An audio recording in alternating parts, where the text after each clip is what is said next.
దేవుని నామమునకు స్తోత్రములు కలుగునుగాక. హల్లెలూయా, హల్లెలూయా. ప్రభు ఈరోజు మనల్ని ఏర్పాటు చేసుకుని ఈ రీతిగా ఆయన పాద సన్నిధికి నడిపించి ఉన్నందుకు మరొకసారి దేవునికి నా హృదయపూర్వకమైన వందనాలు తెలియజేస్తున్నాను. ఈరోజు మనము వాక్య భాగముగా జ్ఞాపకం చేసుకున్నట్లయితే కాలేబు గురించి మనం దేవుని వాక్యాన్ని ధ్యానం చేసుకుందాం. కాలేబు గురించి దేవుని వాక్యాన్ని మనం ధ్యానం చేసుకుందాం. కాలేబు అనగా దేవుని సేవకుడు అని. కాలేబు అనగా దేవుని సేవకుడు. చూడండి, సంఖ్యాకాండము 14వ అధ్యాయము 24వ వచనములో మనం జ్ఞాపకం చేసుకున్నట్లయితే, నా సేవకుడైన కాలేబు మంచి మనస్సు కలిగి పూర్ణ మనస్సుతో నన్ను అనుసరించిన హేతువు చేత అతడు పోయిన దేశములో అతని ప్రవేశపెట్టెదను. హల్లెలూయా. వాక్య భాగములో మనం చూస్తే, నా సేవకుడైన కాలేబు మంచి మనస్సు కలిగి పూర్ణ మనస్సుతో నన్ను అనుసరించిన హేతువు చేత. ఎలా ఉన్నాడంట కాలేబు? ఎలా ఉన్నాడంట? మంచి మనస్సు కలిగి, ఇంకెలా ఉన్నాడు? పూర్ణ మనస్సుతో దేవునిని అనుసరించినట్లుగా మనం చూస్తున్నాం. కనుక దేవుని వాక్యములు అంటుంది కదా, ఆ హేతువు చేత అతడు పోయిన దేశములో అతని ప్రవేశపెట్టెదను. హల్లెలూయా. అంటే దేవుని కృప, ఆశీర్వాదము, దేవుని యొక్క వాగ్దానము నెరవేర్చబడటం అనేది దేని మీద ఆధారపడి ఉంటుంది అంటే మన సమర్పణ మీదే ఆధారపడి ఉంటుంది. కనుక ఇక్కడ కాలేబు మంచి మనసు కలిగి ఉన్నాడు, పూర్ణ మనసుతో దేవుని అనుసరించాడు. కనుక దేవుని వాక్కు చొప్పున ఆయన నడుచుకున్నారు. కాబట్టి దేవుడు అంటున్నారు కదా, అతడు పోయిన దేశములో అతనిని ప్రవేశపెట్టెదను అని సెలవిస్తూ ఉంటున్నారు. హల్లెలూయా. కాలేబు అనగా పూర్ణ హృదయము, నమ్మకత్వము అని మనము జ్ఞాపకం చేసుకోవాలి. చూడండి, 12 మంది ఈ కనాను వేగు చూడటానికి వెళ్ళారు. ఎంతమంది వెళ్ళారు? 12 మంది కనాను వేగు చూడటానికి వెళ్ళారు. 40 రోజులు సంచరించారు వారు. ఎన్ని దినాలు? 40 రోజులు వారు సంచరించారు. వారు అక్కడ నివసిస్తున్నటువంటి బలవంతులను చూశారన్నమాట. అక్కడ నివసిస్తున్నటువంటి బలవంతులను చూసి చాలా భయపడిపోయారు వారు. ఆ బలవంతులను చూడగానే వారికి భయం వచ్చేసింది. వారిని చూసి చాలా భయపడిపోయారు. తిరిగి మోషే దగ్గర ఆ భయమును మరలా వారు వ్యక్తపరిచారన్నమాట. వారికి ఉన్నటువంటి భయాన్ని ఎవరికి తెలియజేశారు?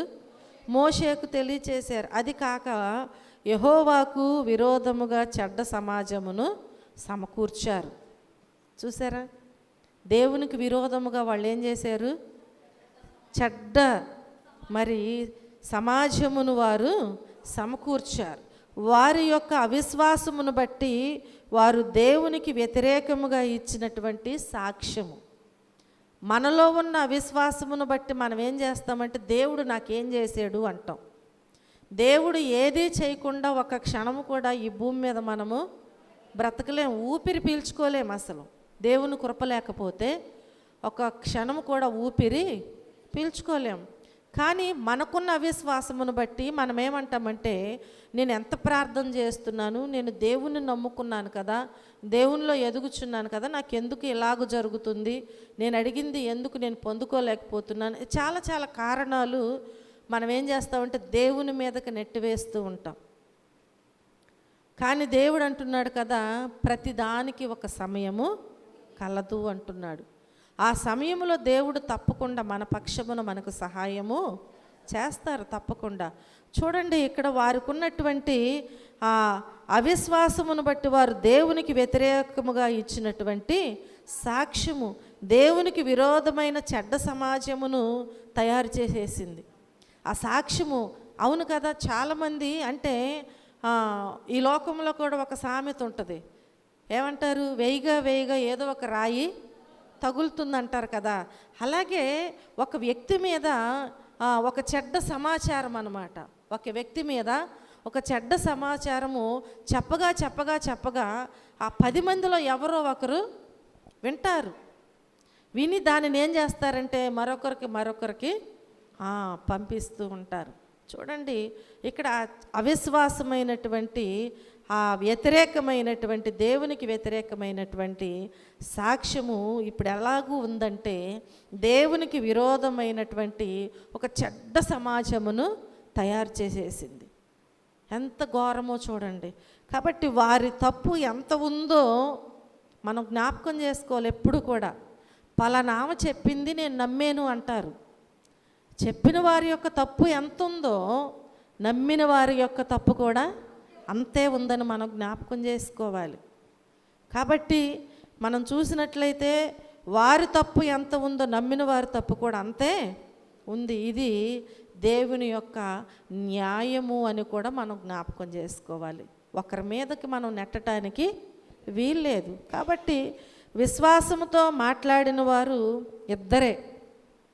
విశ్వాసముతో మాట్లాడిన వారు ఇద్దరేనమాట. అవిశ్వాసం చూపించిన వారు ఎంతమంది? 10 మంది.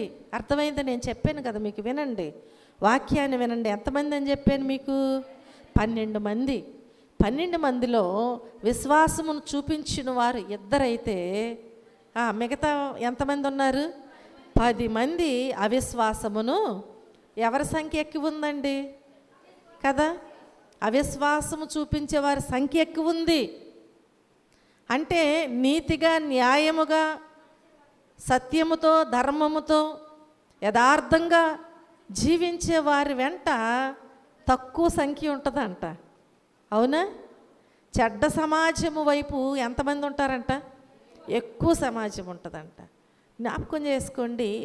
విశ్వాసముతో ఉన్నవారేమో మాట్లాడిన వారు ఇద్దరే ఉంటే, అవిశ్వాసము చూపించిన వారు 10 మంది ఉన్నట్లుగా మనము జ్ఞాపకం చేసుకుంటూ ఉంటున్నాం. కనుక ఎక్కువ మంది ఏది చెబితే అదే నిజము ఈ లోకములో. అది ఇప్పటి నుంచి కాదనమాట, అప్పటి నుంచే, ఆది కాలము నుంచే ఉంది. కాబట్టి ఎవరైతే విశ్వాసంతో మాట్లాడతారో, అవిశ్వాసంతో మాట్లాడతారో, అవిశ్వాసమును చూపిస్తారో వారికే ఎక్కువ సపోర్ట్ కూడా. ఎక్కువ మంది చెప్పిందే నిజము అని నమ్మే సిద్ధాంతాన్ని దేవుడు కొట్టివేశారు. హల్లెలూయా, హల్లెలూయా. ఈ లోకములో మనుషుల మధ్యలో ఒకవేళ ఆ అవిశ్వాసము తరపున ఎక్కువ మంది ఉండి మాట్లాడినా అక్కడ జయము రావచ్చేమో, కానీ దేవుని దగ్గర మాత్రం అది కుదరదు. దేవుడు దానిని కొట్టివేశారు. కాబట్టి దేవుని మాటలను, వాక్యమును ఉన్నది ఉన్నట్లుగా ఈ పరిస్థితులకు అతీతముగా, అంటే తల వంచకుండా నమ్మి ముందుకు సాగటమే అసలు సిసలైనటువంటి భక్తి జీవితం అని దేవుడు మనకు నేర్పిస్తూ ఉంటున్నారు. ఉన్నది ఉన్నట్లుగా మనం ఎరిగి జీవించాలి, దానిలోనే సాగాలి, అంతే. అవిశ్వాసం వైపు ఎక్కువ మంది ఉన్నారని చెప్పి వారిని చూసి భయపడవలసిన అవసరము లేదు. ఎందుకంటే మన పక్షమున ఉన్నది ఎవరండి? నిజమైన దేవుడు. హల్లెలూయా, హల్లెలూయా.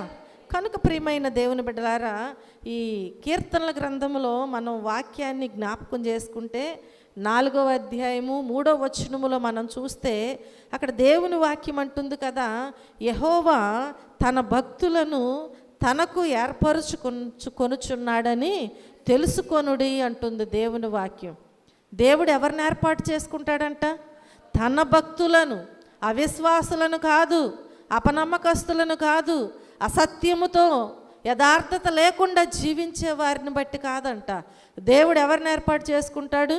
తన భక్తులను తనకు ఏర్పాటు చేసుకుంటాడు. హల్లెలూయా. దేవుడు ఎవరిని తన కోసం ఏర్పాటు చేసుకుంటారు?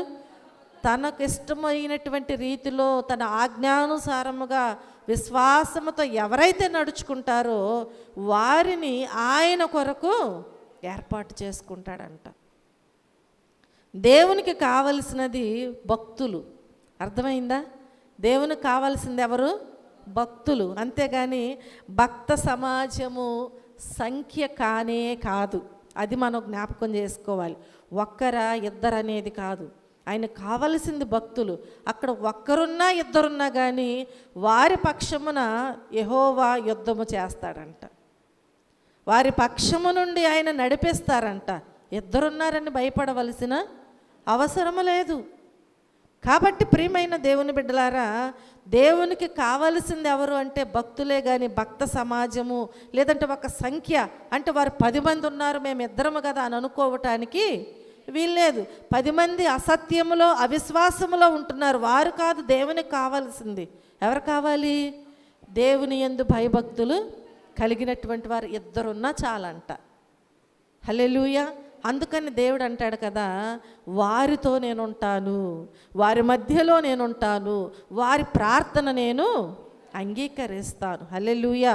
కనుక ప్రియమైన దేవుని బిడ్డలారా, ఆ ఏర్పరచుకునే ప్రక్రియలో అప్పటికి మిగిలింది మోషే అహరోనులు కాక యోధా గోత్రపు వాడైనటువంటి కాలేబు, ఎఫ్రాయిము గోత్రపు వాడైన యెహోషువ.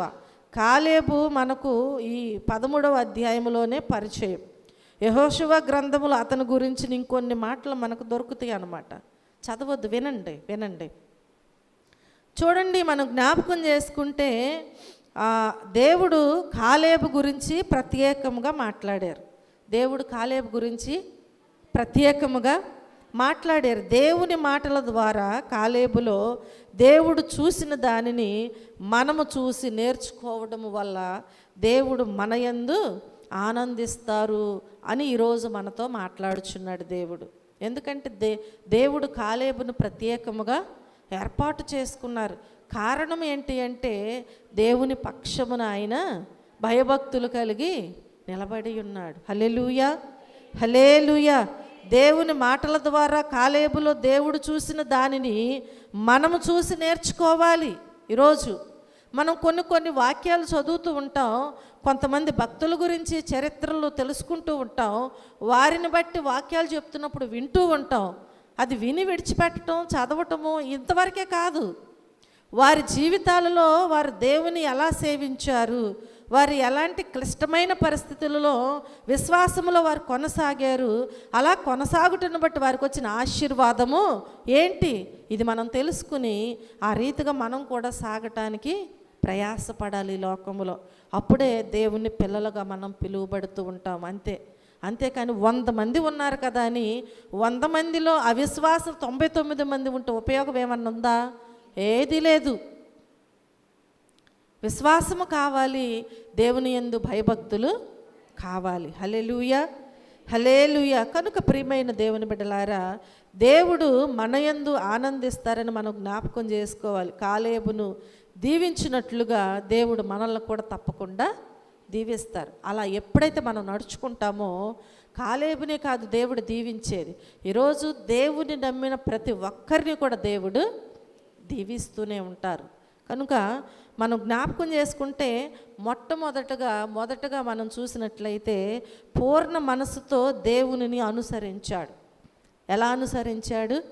పూర్ణ మనసుతో దేవుణ్ణి అనుసరించాడు. పూర్ణము అంటే పూర్ణాలు తెలుసు అందరికీ. పూర్ణాలు వండుకుంటాం కదా, ఆ పూర్ణం కాదు. అది ఇంత సైజు ఉండొచ్చు, ఇంత సైజు ఉండొచ్చు, చిన్న సైజు ఉండొచ్చు, పెద్ద సైజు ఉండొచ్చు కదా.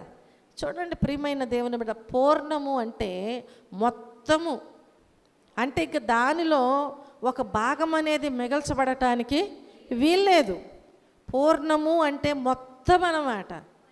కనుక ప్రియమైన దేవుని బిడ్డలారా, ఏమి చేస్తే దేవుడు ఈ సాక్ష్యం పలుకుతారు? ఏ సాక్ష్యం అండి? పూర్ణ మనసుతో దేవుణ్ణి అనుసరించాడు. ఏం చేస్తే దేవుడి సాక్ష్యాన్ని పలుకుతారు? చూడండి, ఒక్క ఆజ్ఞ కూడా విడిచిపెట్టకుండా పాటించాడు. హల్లెలూయా. మరి దేవుడు మెచ్చుకుంటారా లేదా? మన పిల్లలు మనం చెప్పినటువంటి మాట విన్నప్పుడు మనం మెచ్చుకుంటాం లేదా? మెచ్చుకుంటాం. మన పిల్లల విషయంలో 10 సార్లు చెప్పినప్పుడు 8 సార్లు వినకుండా 2 సార్లు విన్నా సరే మెచ్చుకుంటాం మనం. అవునా? కాబట్టి ఇక్కడ మనం చూస్తే ఈ కాలేబు విషయంలో ఒక్క ఆజ్ఞ కూడా విడిచిపెట్టుకోకుండా ఆయన పాటించినట్లుగా మనం చూస్తున్నాం. మరి దేవుడు మెచ్చుకుంటారు కదా, నా కుమారుడు పూర్ణ హృదయముతో నన్ను అనుసరించాడు అంటే ఏ ఆజ్ఞ కూడా ఆయన మేరలేదు. పాపము పాపము పాపము అంటే ఏంటి పాపము? ఏంటండి పాపము? ఆజ్ఞను అతిక్రమించటమే పాపము. ఆ లెక్కలో మనం చూస్తే దినమునకు ఎన్ని మార్లు అతిక్రమిస్తూ ఉంటామో దేవుని ఆజ్ఞను. మన క్రియల ద్వారాగా, నడవడిక ద్వారాగా, మాటల ద్వారాగా, మన చూపుల ద్వారాగా, అవునా, మన ఆలోచనల ద్వారా, మనం చేసే పనుల ద్వారాగా ఎన్ని మారులు దేవుని యొక్క ఆజ్ఞను మనము అతిక్రమిస్తున్నాము. జ్ఞాపకం చేసుకోండి, ఆయన ఒక్క ఆజ్ఞ కూడా మేరలేదంట. హల్లెలూయా, హల్లెలూయా.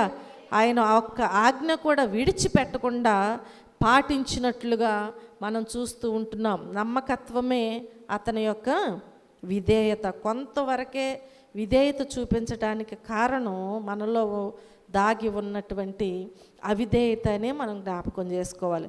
ఆయన విధేయత కలిగి జీవించాడు. నమ్మకత్వమే అతని యొక్క విధేయతగా ఆయన ఎన్నుకున్నాడు. కాబట్టి ఏమాత్రము కూడా కొంచెములో కూడా తప్పిపోలేదు. ఒకవేళ కొంతవరకే విధేయత మనం చూపిస్తున్నాము అంటే కారణం ఏంటి? అవునా, పూర్తిగా విధేయత దేవుని పట్ల చూపిస్తున్నారా? చెప్పాలి కదా. కొంతవరకే మరి మనం చూపిస్తున్నామంటే కారణం ఏంటంటే మనలో దాగి ఉన్న అవిధేయత. ఈ అవిధేయత మనలో ఉంది కాబట్టి దేవుని పట్ల మన విధేయతను చూపించలేకపోతున్నాం. కనుక దాచకుండా చూసినది చూసినట్టుగా చెప్పాడంట. దాచకుండా ఏం చేశాడు? చూసినది చూసినట్టుగానే. చూడండి, యథార్థతే అతని యొక్క విధేయత. హల్లెలూయా. ఆయనలో ఉన్న యథార్థత అంటే ఏది కూడా చూసిన దానిలో దాచిపెట్టలేదంట. మనమైతే ఏం చేస్తామండి? మన దగ్గరికి ఒక విషయం వచ్చింది ఒకరి ద్వారాగా, మన నుంచి ఇంకొకరి దగ్గరికి వెళ్ళేసరికి ఏం చేస్తాం? ఒకదానికి ఇంకా 2 కలుపుతాం. ఆమె దగ్గర నుంచి ఇంకొక ఆమె దగ్గరికి వెళ్ళేసరికి ఈ 3టికి ఇంక 3 కలుపుద్ది. అసలు అక్కడ జరిగింది వేరు అసలు కదా. లాస్ట్కి అందరిలోకి సమాజంలోకి వచ్చేది వేరుగా ఉంటుంది. అంటే మనలో దేవుని యొక్క భయం లేదు, దేవుని పట్ల విధేయత లేదు, విశ్వాసము లేదు, ఉన్నది ఉన్నట్లుగా మాట్లాడే అలవాటు అనేది మనకు లేదు. అంటే దేవుని బిడ్డలుగా సాగలేకపోతున్నాం. కాబట్టి మనల్ని గూర్చి దేవుడు మంచి సాక్ష్యము ఇవ్వలేకపోతూ ఉంటున్నారు. ప్రియమైన దేవుని బిడ్డలారా, ఇలాంటి జీవితము మనం చనిపోయే వరకు జీవిస్తే దేవుడు మన కొరకు సిద్ధపరిచిన పరలోకంలో మనం చేర్చబడతామా? లేదు, అవకాశమే లేదనమాట. జ్ఞాపకం చేసుకోండి, ఈయన దాచకుండా చూసినది చూసినట్లుగా చెప్పాడు.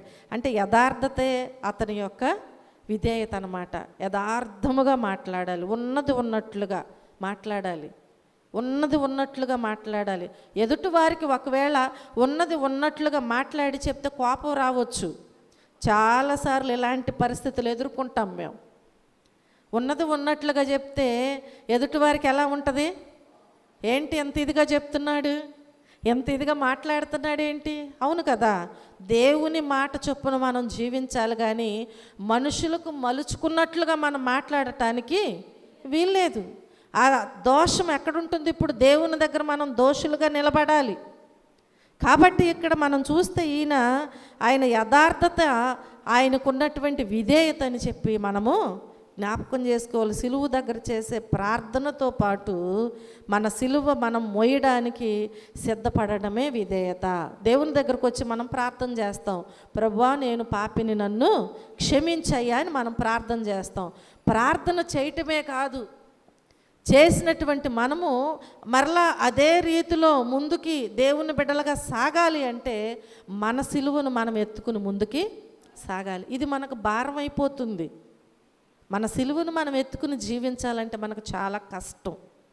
కాబట్టి ప్రియమైన దేవుని బిడ్డలారా, అందరితో విభేదించటము అనే సిలువ ఎత్తుకున్నాడు కాలేబు. బాధ్యత వహించడానికి ఆయన సిద్ధపడ్డాడు. హల్లెలూయా, హల్లెలూయా. ఒక వ్యక్తి ఒక మాట మాట్లాడినప్పుడు, ఒక పని చేసినప్పుడు ఎదుటివారు అలా ఎలా అని అనకుండా ఉండాలి అంటే మనలో ఏముండాలి? విధేయత ఉండాలి. మనలో విధేయత. వారు చిన్నవారా పెద్దవారు అనేది కాదు, నాకంటే చిన్నవారు కదా అని మనం అనుకోవటానికి వీల్లేదు. దేవునిలో మనం ఎంతవరకు తగ్గించుకుంటున్నాం అనేదే దేవుడు చూస్తూ ఉంటున్నాడు. హల్లెలూయా. కాబట్టి సంతోషముతో కూడినది, దేవునితో విభేదించనిది అతని యొక్క విధేయత అని చెప్పి మనం జ్ఞాపకం చేసుకోవాలి. దేవునితో సమ్మతించి చేసినప్పుడే అది విధేయత. సమ్మతించటం అంటే ఇద్దరు సమ్మతించకుండా కూడి నడుస్తారా? వాక్యంలో ఉంది కదా, ఇద్దరికి మధ్యలో సమాధానము లేకుండా కలిసి వారు నడుచుకుంటూ ప్రయాణం చేస్తూ మాట్లాడుకుంటూ వెళ్తారా? వెళ్ళరు. వారిద్దరి మధ్యలో సమాధానము లేదంటే సంబంధము ఉంటేనే వారు ఏం చేస్తారు? కలిసి నడవటానికి ఇష్టపడతారు. ఇష్టం లేనప్పుడు వారితో కలిసి ఎందుకు నడుస్తారండి? నడవరు కదా.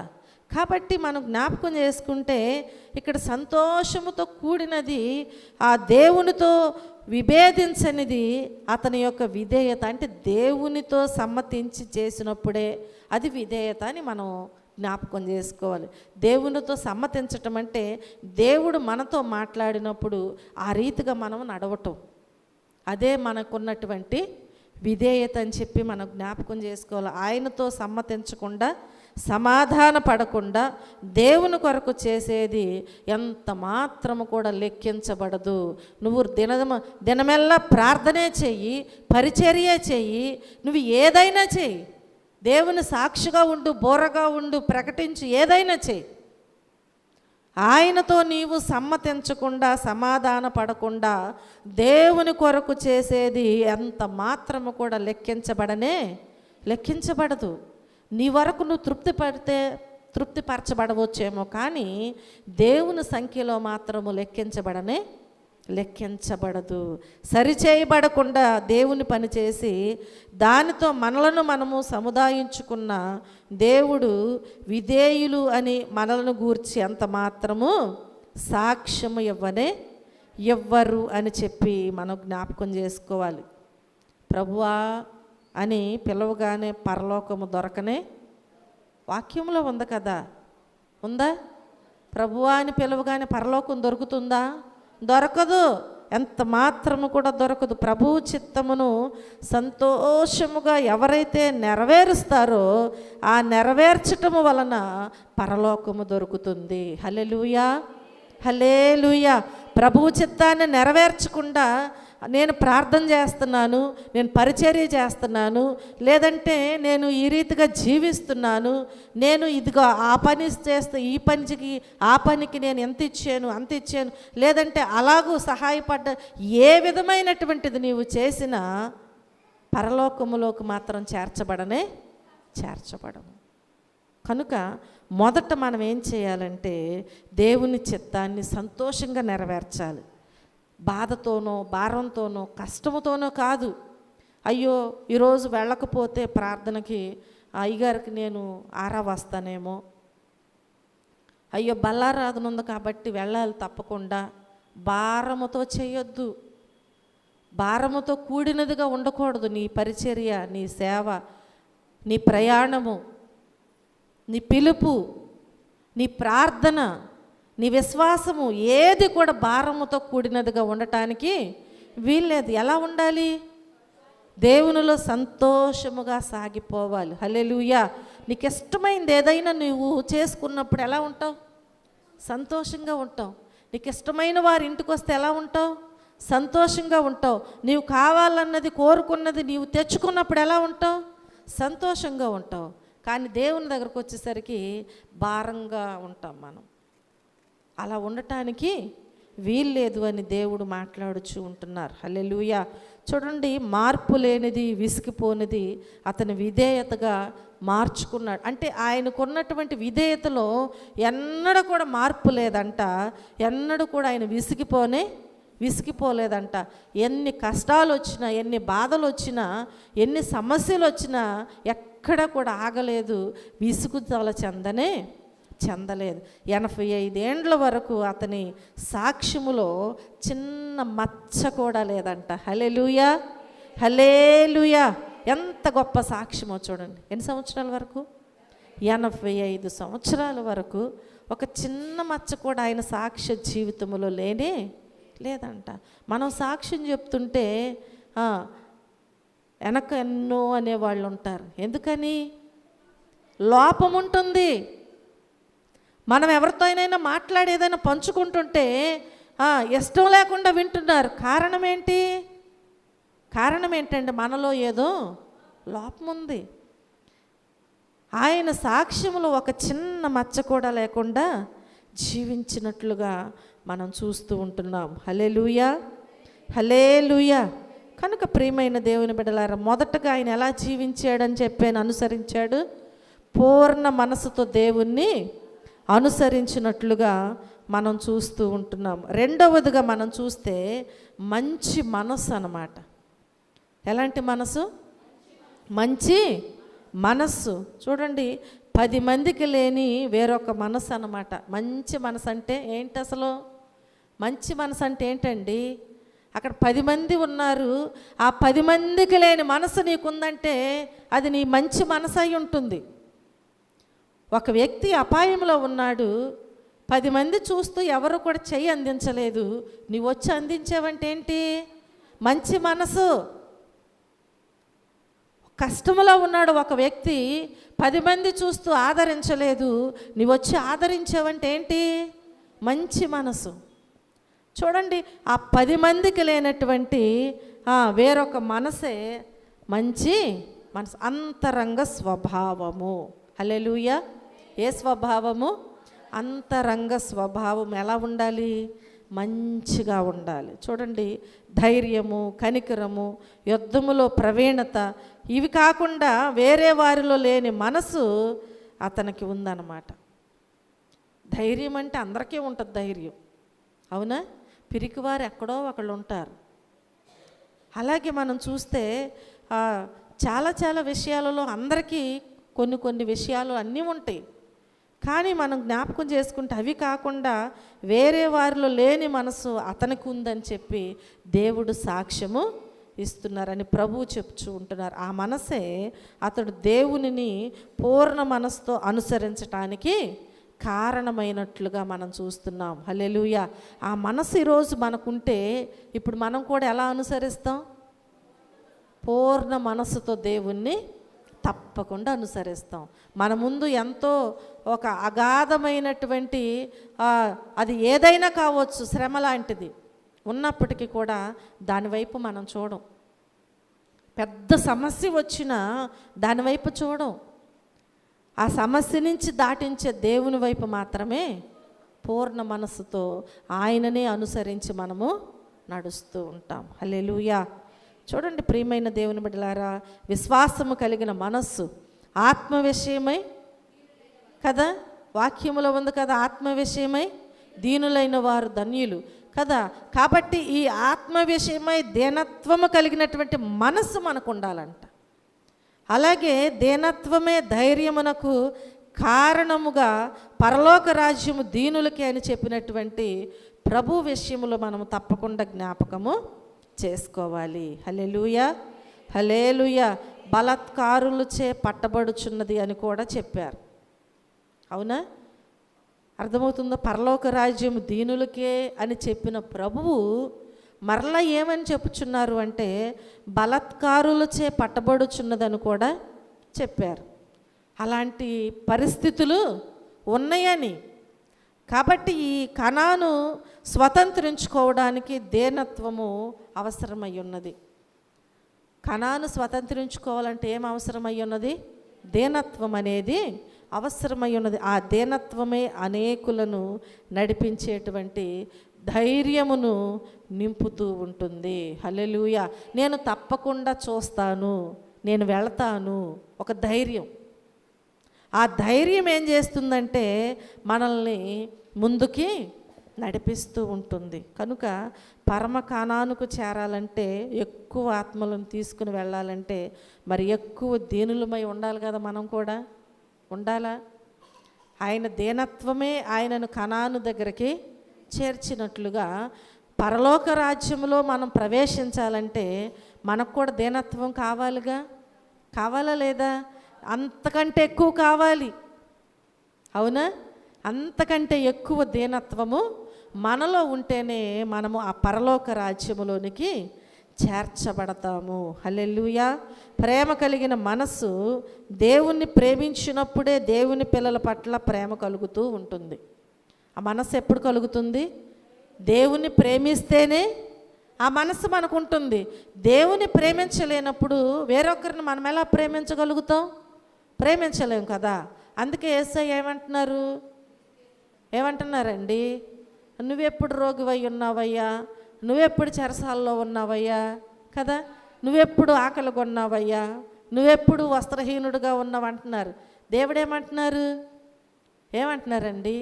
అలాంటి వారిని చేర్చుకుంటే నన్ను, అవును కదా. కాబట్టి మనలో ఏముండాలి అంటే దేవుని ప్రేమించే మనస్సు మనకి ఉండాలి. దేవుని ప్రేమించినప్పుడే దేవుని పిల్లల పట్ల మనకు ప్రేమ అనేది కలుగుతుంది. మనము కలిసి స్వాధీనపరుచుకుందామంటూ అదే ప్రేమను బట్టి కాలేబు ఏం చేశాడంటే మిగిలిన వారితో మాట్లాడుతూ ఉంటున్నాడు. ప్రేమ లేకపోతే నాతో పాటు వారు కూడా ఆశీర్వాదాలు పొందుకోవాలని అనుకుంటారా? అమ్మో, ఇప్పుడైతే అస్సలు అనుకోరు, అవునా?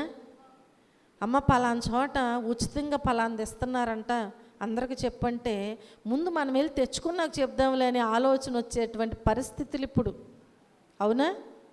చూడండి ప్రియమైన దేవుని బిడ్డలారా, ఈ కాలేబు ఏం చేస్తున్నాడంటే మిగిలిన వారితో మాట్లాడుతున్నాడు. మిగిలిన వారితో మాట్లాడుతూ ప్రేమ లేకుండా ఆ కనానులో ప్రవేశము లేదు అని చెప్పి ప్రేమ కలిగి జీవించమని, ఆ మన కోసమే సిద్ధపరచబడిందని అందరితో చక్కగా మాట్లాడి వారికి తెలియజేస్తూ ఉంటున్నాడు. హల్లెలూయా. స్వాస్యము మూడవదిగా చూస్తే స్వాస్యం. రెండవది ఏమని చెప్పాను? మంచి మనస్సు. గుర్తుపెట్టుకోండి, రెండవది మంచి మనస్సు, మూడవది స్వాస్యం అంటే ఆశీర్వాదం. స్వాస్యము అంటే ఆశీర్వాదం. ఈ విధేయత అతనిలోని మంచి మనసు అతని సంతతి ఆశీర్వాదమునకు కారణమైందనమాట. అంటే మనలో ఉన్న మంచి మనసు తిరిగి మనం ఆశీర్వదించబడటమే కాదంట, మన పిల్లలకు కూడా దేవుడు ఏం చేస్తాడు? ఆ ఆశీర్వాదాలు ఇస్తాడు తప్పకుండా. మనం చేసిన భక్తి, మనకున్న విశ్వాసము, మనకున్న యథార్థత కదా, మనం దేవునిలో నడిచినటువంటి తీరు, ప్రతి ఒక్కటి కూడా మన తర్వాత మన పిల్లలకు కూడా ఆ ఆశీర్వాదం దేవుడు అనుగ్రహిస్తాడంట. ఆయన మర్చిపోయే దేవుడు కాదు అని మనము జ్ఞాపకం చేసుకోవాలి. హల్లెలూయా, హల్లెలూయా. కనుక తప్పించబడ్డాడు. రక్షణ అతనికి, అతని సంతానానికి దేవుడు అనుగ్రహించారు. మార్పు లేని బలము పొందాడు. హల్లెలూయా. యెషయా గ్రంథములో మనం చూస్తాం కదా, 30వ అధ్యాయములో, యెషయా గ్రంథము 30వ అధ్యాయము 15వ వచనములో, ప్రభువును ఇశ్రాయేలు యొక్క పరిశుద్ధ దేవుడునగు యెహోవా ఎలాగూ సెలవిచ్చుచున్నాడు, మీరు మరలి వచ్చి ఓరకుండుట వలన రక్షింపబడెదరు, మీరు ఓరకుండి నమ్ముకొనుట వలన మీకు బలము కలుగును. హల్లెలూయా. ఎంత గొప్ప మాట అండి. అర్థమైంది మీకు? దేవుడు ఏమని సెలవిస్తున్నారు? మీరు మరలి వచ్చి ఓరకుండుట వలన ఏం పొందుకుంటారంట? రక్షణ పొందుకుంటారు. దేవుని దగ్గరికి రండి, దేవునితో కలిసి జీవించండి, దేవుని ఆజ్ఞ చొప్పున నడుచుకోండి. దేవుడు తప్పకుండా ఏమిస్తారు? రక్షణ ఇస్తారు. తిరిగి మరలా మీరు ఓరకుండి నమ్ముకొనుట వలన, దేవుని నమ్మండి, ఆయనే మనకు మార్గమై ఉన్నారని నమ్మాలి. ఆయన నమ్ముట వలన ఇప్పుడు ఏం పొందుకుంటాం? బలము పొందుకుంటాం. హల్లెలూయా. మీరు ఓరకుండి నమ్ముకొనుట వలన మీకు బలము కలుగును. తరతరములకు మాదిరి అన్నమాట. మాదిరి చూపించారు. నిజమే. మనమైతే మన ఇంట్లో భర్తకో భార్యకో పిల్లలకు కూడా మాదిరి చూపించలేం. అవునా? మాదిరి చూపించలేం. ఎంతలోనే మనకి అసూయలు వచ్చేస్తాయి, ద్వేషాలు వచ్చేస్తాయి, కక్షలు వచ్చేస్తాయి, పగలు వచ్చేస్తాయి, నోటి వెంట బూతులు ఎన్నెన్నో వస్తూ ఉంటాయి. ప్రార్థన చేసి దేవుని దగ్గర పశ్చాత్తాపపడి అన్ని వాక్యమును విని ఇలాగూ నేను కూడా జీవించాలి ప్రభు అని చెప్పి ఇంటికి వెళ్ళిన తర్వాత మనము మారిపోతూ ఉంటాం. అవునా? మారిపోతూ ఉంటాం. మనకు తెలుసు కదా, షాప్ దగ్గరికి వెళ్తేనేమో ఎలా ఉంటుందంట, కుందేలు పిల్లలే ఉంటుందంట. ఇంటికి వస్తేనేమో పంది పిల్లలాగా మారిపోతుందంట. మారిపోతుందా లేదా? షాప్ దగ్గరికి తీసుకెళ్తున్నాడు, నేను కుందేళ్ళని అడిగితే నాకు పంది పిల్లని ఇచ్చావేంటి అని. అక్కడికి వెళ్ళి మూట ఇప్పి చూస్తే ఏముంటుంది? కుందేలే ఉంటుంది. ఇదే నేను కుందేలనే ఇచ్చింది అంటున్నాడు. సర్లే చూసుకుని మూట కట్టుకుని మరలా ఇంటికి తీసుకెళ్ళేసరికి అది ఎలా మారుతుంది? పంది పిల్లలాగా మారిపోతుంది. ఇప్పుడు దాన్ని పట్టుకుని కొడితే దానిలో మార్పు వస్తుందా? ప్రియమైన దేవుని బిడ్డలారా, తరతరములకు మాదిరి ఉండాలి. హల్లెలూయా. మాదిరి లేని జీవితము నీ వ్యక్తిత్వానికి మంచిది కానే కాదు. అతని శ్రమకు ఫలితమే హెబ్రోను. అతని శ్రమకు ఫలితమే హెబ్రోను. చూసిన దానిని అనుభవించేటువంటి ధన్యత. స్వాస్యం అంటే ఎన్ని ఆశీర్వాదాలు ఉన్నాయో ఈ స్వాస్యములోనే. స్వాస్యం అంటే మనమేమనుకుంటామంటే ఆ మగపిల్లోడు పుడితే స్వాస్యం అనుకుంటాం మనం. స్వాస్యం అంటే ఎన్ని ఆశీర్వాదాలో. అవి ఈ లోకములోనే మగపిల్లల స్వాస్యం అనేది. వాక్యములో మనము జ్ఞాపకం చేసుకుంటే ఎన్ని ఆశీర్వాదాలు ఉంటున్నాయో చూసిన దానిని అనుభవించేటువంటి ధన్యత అన్నమాట. అతని శ్రమకు ఫలితమే హెబ్రోన్ అని మనం జ్ఞాపకం చేసుకోవాలి. విధేయత, విశ్వాసము, సహనము ప్రతి ఆశీర్వాదమునకు మూల కారణము. ఈ లక్షణములే కాలేబుని దేవునికి సేవకునిగా చేశాయి. ఈ లక్షణాలు నీలో ఉంటే నిన్ను కూడా దేవుని పిల్లగా చేస్తాయి, పిల్లడుగా చేస్తాయి. అవునా? అవునా?